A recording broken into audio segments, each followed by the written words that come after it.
This rusty old screwdriver was part of my recent Facebook Marketplace haul. I was attracted to it because of the unique ferrule design. It looks like somebody carved an X in the handle.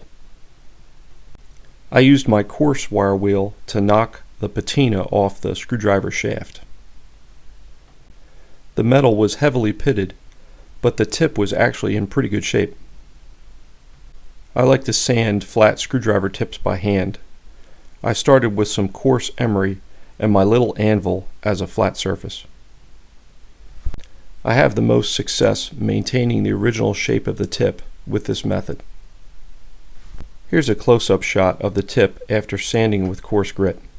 Again, a lot of the pitting was too deep to remove. I really like this set of emery paper I got for Christmas. The metal strip on the front of the box makes it easy to rip off exactly how much you need. I think the screwdriver shaft came out pretty good. I chucked the screwdriver shaft in my drill press and used it like a lathe to sand the ferrule. Using this method, I was able to sand the ferrule without touching the wood handle or the red plastic band. I used a tiny file to clean up the stepped section of the ferrule. I finished up with steel wool to polish the metal. Even though the metal was pitted, I decided to try some flits. I chucked the screwdriver shaft back into my drill press to sand the wood handle. I didn't think of the possibility of lead in the paint until after I got started. In hindsight, I probably should have used paint stripper to get the worst of the paint off first. I used some wood putty to fill in the X on the handle. I painted the handle with flat tester's enamel. I mixed red, blue, and black to get a color close to the original. I like the look I get by waxing the flat paint. The only marking I could find on the screwdriver was "Made in USA" on the ferrule. I did some research online and found that Stanley's number 45 and number 55 screwdriver look a lot like my screwdriver. I found a 1932 patent for a screwdriver with a conical bolster. The patent was awarded to H.J. Cook, a signer to the Stanley Works.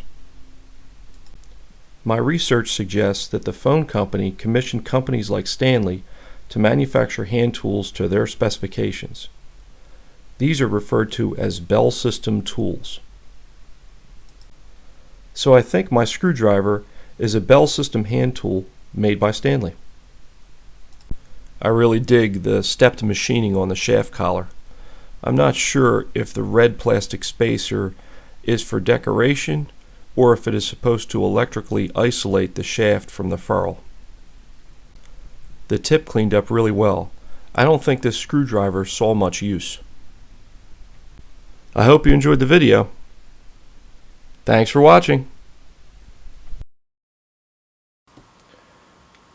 So this is a mini haul from a recent yard sale.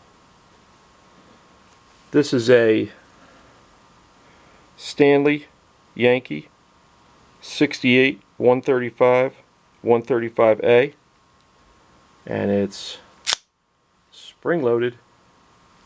How cool is that? I haven't come across this particular model before. I haven't seen anything with a sort of a brown plastic handle like that. This is another Klein Tools pocket knife. This is a single blade. Got a good dose of patina on it.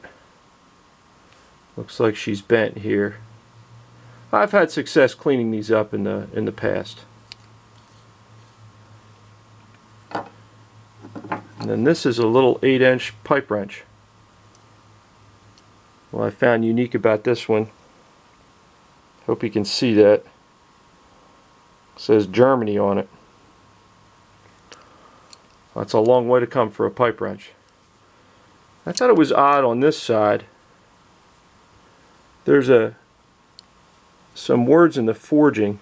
I'm guessing it says steel 8, but the words go under this part of the pipe wrench that's pinned in place. So yeah, it seems like wouldn't be able to read that.